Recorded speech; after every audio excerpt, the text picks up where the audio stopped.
There they are.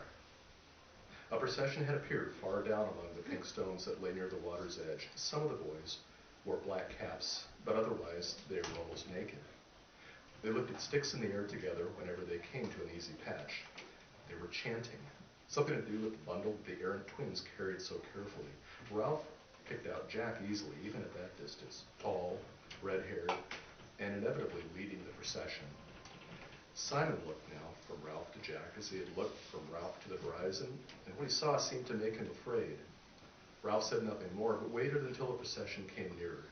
The chant was audible, but at that distance still wordless. Behind, Jack walked the twins, carrying a great stake on their shoulders. The gutted carcass of a pig swung from the stake, swinging heavily as the twins toiled over the uneven ground. The pig's head hung down with gaping neck and seemed to search for something on the ground. At last, the words of the chant floated up to them across the bowl of blackened wood and ashes. Kill the pig, cut her throat, spill her blood. Yet as the words became audible, the procession reached the steepest part of the mountain, and in a minute or two, the chant had died away. Piggy sniveled, and Simon shushed him quickly as though he had spoken too loudly in church. Jack, his face smeared with clays, reached the top first and hailed Ralph excitedly with lifted spear. Look! We killed a pig. We stole up on them. We got in a circle. Voices broke in from the hunters. We got in a circle. We crept up. The pig squealed. The twins stood with the pig swinging between them, dropping black gouts on the rock. They seemed to share one wide, ecstatic grin. Jack had too many things to tell Ralph at once. Instead, he danced a step or two, then remembered his dignity and stood still, grinning. He noticed blood on his hands and grimaced distastefully, looked for something on which to clean them, then wiped them on his shorts and laughed. Ralph spoke. You let the fire go out. Jack checked, vaguely irritated by this irrelevance, but too happy to let it worry him. We can light the fire again. You should have been with us, Ralph. We had a smashing time. The twins got knocked over. We hit the pig. I fell on top. I cut the pig's throat, said Jack, proudly, and yet twitched as he said it. Can I borrow yours, Ralph, to make a nick in the hilt? The boys chattered and danced. The twins continued to grin.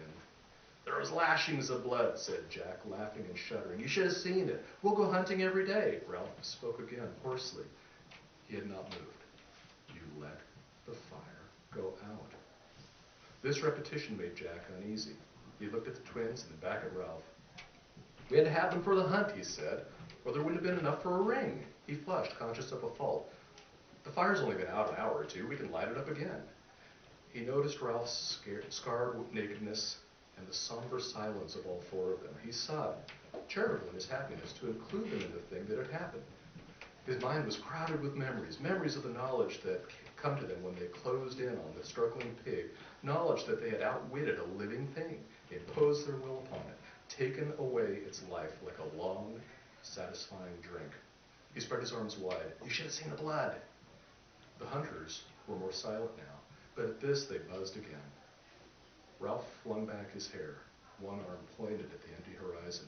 His voice was loud and savage and struck them into silence. There was a ship.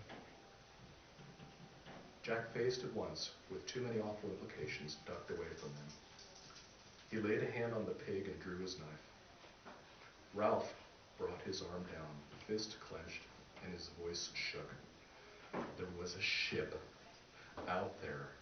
You said you'd keep the fire going, and you let it out. He took a step toward Jack, who turned and faced him.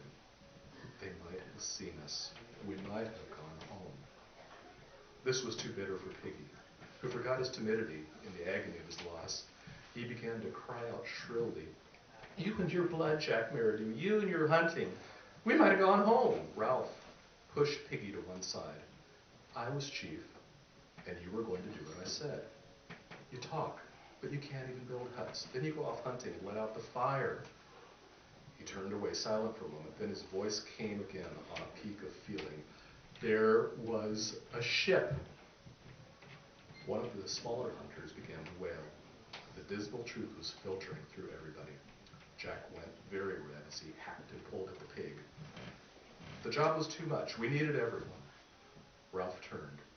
You could have had everyone when the shelters were finished, but you had to hunt.